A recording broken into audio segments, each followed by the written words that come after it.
ഒരിക്കൽ കൂടി ഞങ്ങളുടെ പ്രതിനിധികൾ ഡാനി പോൾ, അമ്മ അസോസിയേഷൻ എന്ത് തീരുമാനമെടുത്താലും വെഫ്ക എന്തെടുത്താലും ഇതൊക്കെ കുറച്ച് സമയത്തേക്കേ കാണുകയുള്ളൂ. അതിനുശേഷം ഈ പ്രതിപട്ടികയിലൊക്കെ നിൽക്കുന്നവരൊക്കെ വീണ്ടും പ്രധാനപ്പെട്ട സിനിമകളിൽ വരും, പരാതി കൊടുക്കുന്നവർ എവിടെയും ഉണ്ടാകില്ല എന്നൊക്കെയാണ് സിനിമാ മേഖലയുമായി ബന്ധപ്പെട്ട് നിന്ന സ്ത്രീകളെല്ലാം പറയുന്നത്. പക്ഷേ ഇത്തവണ കൂടുതൽ ശക്തമായ രീതിയിലുള്ളൊരു നടപടിയെടുക്കാൻ ബാധ്യസ്ഥരാകും സിനിമാ സംഘടനകൾ, അത്തരത്തിലുള്ള പ്രതിഷേധങ്ങളൊക്കെ വ്യാപകമായതുകൊണ്ട്.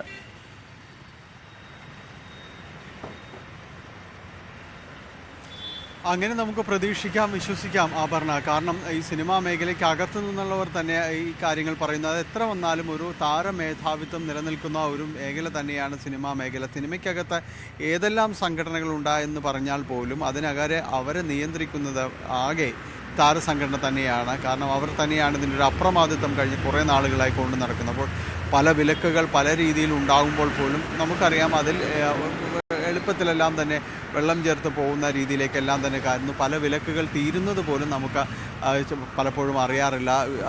അതിനകത്ത് എപ്പോഴും മാപ്പ് കൊടുത്തു പറഞ്ഞു എന്നെല്ലാം തന്നെ പറഞ്ഞു പോകുന്നതൊക്കെ തന്നെയാണ് ഉണ്ടാവുന്നത്. അതിൽ നിന്നെങ്കിലും കുറേയെങ്കിലും ഇത് വ്യത്യസ്തമാകണം, ഈ കുറച്ചുകൂടി നടപടികളിലേക്ക് കോൺക്രീറ്റ് ആയ രീതിയിലേക്ക് കാര്യങ്ങൾ പോകണമെന്ന് പൊതുവിൽ ആഗ്രഹിക്കുന്നത്, അല്ലെങ്കിൽ പൊതുവിൽ അങ്ങനെ ആവശ്യപ്പെടുന്നതിൻ്റെ ഒരു സാങ്കത്യം എന്ന് പറയുന്നത് ഒരു നടി വളരെ കൃത്യമായി ഒരു പരാതി ഒരു എവിഡൻസോടുകൂടി കാര്യങ്ങൾ പറയുന്നു എന്നതുകൊണ്ട് തന്നെയാണ്. അവരിത് വളരെ ബോൾഡായിട്ട് അവതരിപ്പിക്കാനായിട്ട് അവർക്ക് കഴിഞ്ഞു എന്ന് തന്നെയാണ്. അവരുടെ പരാതി സാധൂകരിക്കുന്നത് തന്നെയാണെന്ന് തൊട്ടടുത്ത ദിവസം തന്നെയും ഇന്നലെ അർദ്ധരാത്രിയിൽ തന്നെ ഈ സംഭവങ്ങൾ, ഈ ഡാൻസ് ഓഫിൽ നിന്ന് ഈ നടൻ രക്ഷപ്പെട്ട സംഭവമെല്ലാം തന്നെ വിശദീകരിക്കുകയും തന്നെ ചെയ്യുന്നുണ്ട്. അവിടെ നിന്ന് ഹോട്ടലിലെ ജനൽ വഴി ചാടി എല്ലാം രക്ഷപ്പെട്ടു എന്നാണ് മനസ്സിലാക്കുന്നത്. അപ്പോൾ ഈ രീതിയിലാണ് കാര്യങ്ങൾ പോകുന്നത്. ഇതിൽ ഉത്തരവാദിത്തപ്പെട്ടവർ ഇതിൽ നടപടികൾ എടുത്തേ മതിയാകൂ. അത് നിയമ നടപടികൾക്കൊപ്പം തന്നെ സിനിമാ മേഖലയ്ക്കകത്തും തന്നെയും കൃത്യമായ ഒരു മാറ്റി നിർത്തപ്പെടലില്ല എങ്കിൽ ഈ വിൻസിയെ പോലുള്ളവരുടെ എണ്ണം കൂടിക്കൊണ്ടിരിക്കും. അവർ ഇത്തരം ഈ പരാതിക്കാർ കൂടിക്കൊണ്ടിരിക്കും. ഇതിൽ ആരുടെയും മേധാവിത്വമല്ല അവിടെ വ്യക്തമാകേണ്ടത്. ഇവിടെ നിലനിൽക്കപ്പെടേണ്ട കൃത്യമായ രീതിയിലുള്ള നടപടിക്രമങ്ങളിലൂടെ തന്നെ മുന്നോട്ട് പോകേണ്ടിയിരിക്കുന്നു. ലഹരി ഉപയോഗത്തെക്കുറിച്ച് ഏറ്റവും കൂടുതൽ പറഞ്ഞുകൊണ്ടിരിക്കുന്ന ഈ ദിവസങ്ങളാണ് നമ്മൾ. പല രീതിയിലുള്ള അതിൻ്റെ പ്രത്യാഘാതങ്ങൾ നമ്മൾ കാണുന്നു. സമൂഹത്തിൽ പലയിടത്തായിട്ട് വിഷയങ്ങൾ കാണുന്നു. അവരെല്ലാം തന്നെ അനുകരിക്കപ്പെടുന്ന, പലപ്പോഴും സിനിമ സ്വാധീനിക്കപ്പെടുന്ന ഒരു ശക്തി തന്നെയാണ്. അപ്പോൾ മാതൃകയാകേണ്ടവർ ഈ രീതിയിലേക്ക് പോകുമ്പോൾ അവിടെ വടിയെടുക്കേണ്ടതുണ്ട്. കൃത്യമായി നടപടികളെടുക്കാൻ സിനിമാ സംഘടനകൾ തയ്യാറാകേണ്ടതുണ്ട്. അത് ഇനിയെങ്കിലും ഉണ്ടായേക്കുമെന്ന് തന്നെയാണ് നമ്മൾ മനസ്സിലാക്കുന്നത്.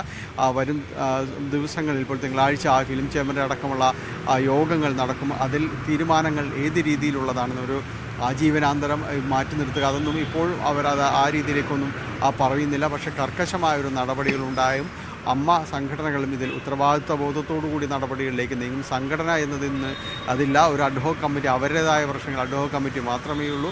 എങ്കിൽ കൂടിയും അതിൽ നടപടികൾ എടുത്തുകൊണ്ട് പോകേണ്ടതുണ്ട്. അങ്ങനെ ഉത്തരവാദിത്വ ബോധത്തോടുകൂടി സിനിമാ സംഘടനകൾ ഇക്കുറിയെങ്കിലും പെരുമാറുമെന്ന പൊതുസമൂഹത്തിന് ഒന്ന് പ്രതീക്ഷിക്കാനെങ്കിലും ഇത് ഒരവസരമാകുമെന്നാണ്. ഞാൻ വരാം ഡാനി. ഇപ്പോൾ ഏത് തരത്തിലാണ് ഷൈൻ ടോം ചാക്കോ ഈ ഡാൻസ് ഓഫിന്റെ പരിശോധനയിൽ നിന്ന് രക്ഷപ്പെട്ടത്? അതിസാഹസികമായിട്ട് ഒരുപക്ഷെ സിനിമയൊക്കെ മറികടക്കുന്ന തരത്തിലുള്ള രംഗങ്ങളൊക്കെയാണ് നടന്നത്. ആ തരത്തിലുള്ള റിപ്പോർട്ടുകളൊക്കെ വരുന്നുണ്ട്. നവമി ലഹരി പരിശോധനയിൽ നിന്ന് രക്ഷപ്പെടാനായി അതിസാഹസികമായി ഇറങ്ങി ഓടി എന്നുള്ള തരത്തിലുള്ള റിപ്പോർട്ടുകളൊക്കെ വരുന്നു. ഇത് എപ്പോഴായിരുന്നു, ഈ എത്ര മണിക്കാണ്, ഇത് എന്തൊക്കെയാണ് സംഭവിച്ചത്?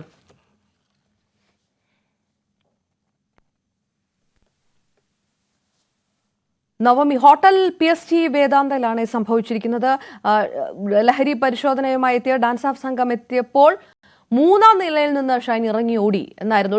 നവമി, സിനിമയെ വെട്ടുന്ന തരത്തിലുള്ള ഇറങ്ങിയ ഓട്ടവും അതിസാഹസിക രക്ഷപ്പെടലും ഒക്കെയാണ് എന്നുള്ള വാർത്തകളൊക്കെ വരുന്നു. വിവരങ്ങൾ എന്താണ് നവമി?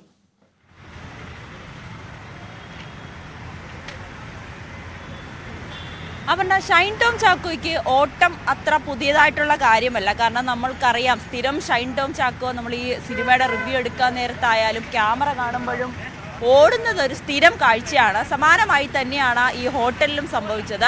കഴിഞ്ഞ കുറച്ച് ദിവസങ്ങളായി ഷൈൻ ടോം ചാക്കോ പോലീസിന്റെ നിരീക്ഷണത്തിലായിരുന്നു. ഡാൻസ് ഓഫും എക്സൈസും ഒക്കെ ഷൈൻ ടോം ചാക്കോയെ നിരീക്ഷിക്കുന്ന ഒരു സാഹചര്യത്തിലാണ് മെനിഞ്ഞാന്ന് രാത്രി ഷൈൻ ടോം ചാക്കോ ഇവിടെ റൂം എടുത്തു എന്ന വിവരം പോലീസിന് ലഭിക്കുന്നത്, ഈ എക്സൈസ് സംഘത്തിന് ലഭിക്കുന്നത്. ഇതിൽ ഓൺലൈനായിട്ടാണ് ബുക്ക് ചെയ്തത്. അത് മറ്റൊരാളുടെ പേരിലാണ് ഈ റൂം ബുക്ക് ചെയ്തിരുന്നത്. ഇന്നലെ രാത്രിയോടുകൂടി, അതായത് ഏകദേശം ഒരു 10:30 ഷൈൻ ടോം ചാക്കോ ലഹരി ഉപയോഗിക്കുന്നു എന്നൊരു വിവരം കൂടി ഡാൻസ് ഓഫിന് ലഭിക്കുന്നത്. ഇതിന്റെ അടിസ്ഥാനത്തിലാണ് സംഘം ഈ വേദാന്ത ഹോട്ടലിലേക്ക്, കലൂരുള്ള വേദാന്ത ഹോട്ടലിലേക്ക് രാത്രി 10:30 എത്തുന്നു.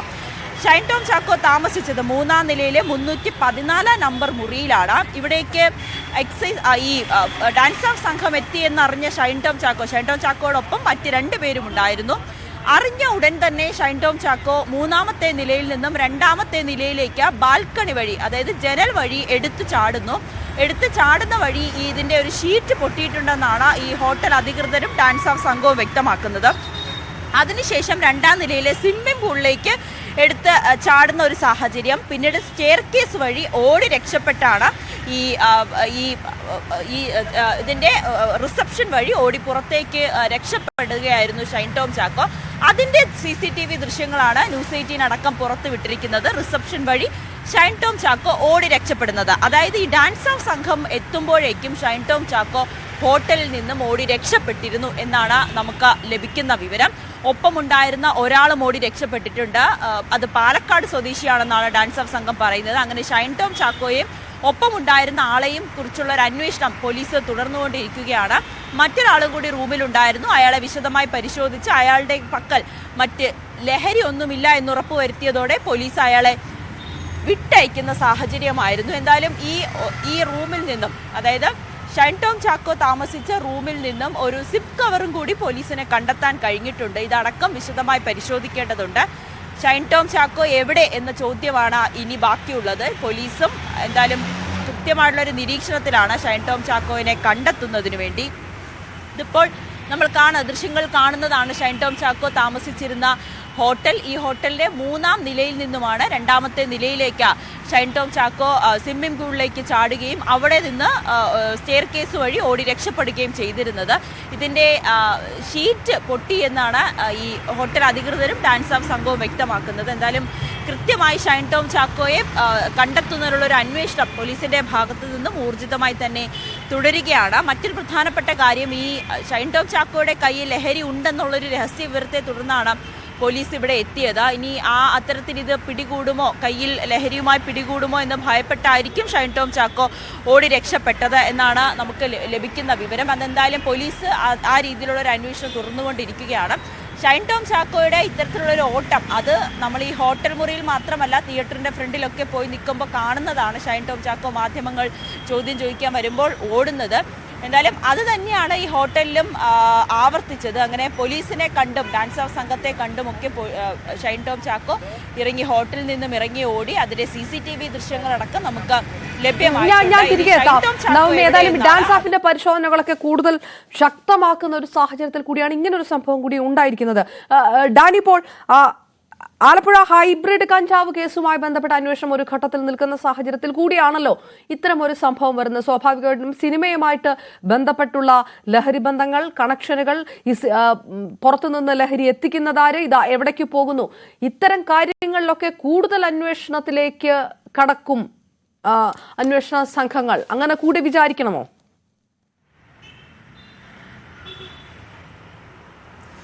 അങ്ങനെ തന്നെ കരുതണം. കാരണം അല്ലെങ്കിൽ കരുതുന്നതല്ല, അങ്ങനെ തന്നെയാണ് കാര്യങ്ങൾ പോകേണ്ടതെന്നതാണ്. കാരണം ഈ ഹൈബ്രിഡ് കഞ്ചാവ് കേസിൽ കൃത്യമായ രീതിയിൽ തന്നെ അതിൽ ഒരു തെളിവിലേക്ക് അടക്കം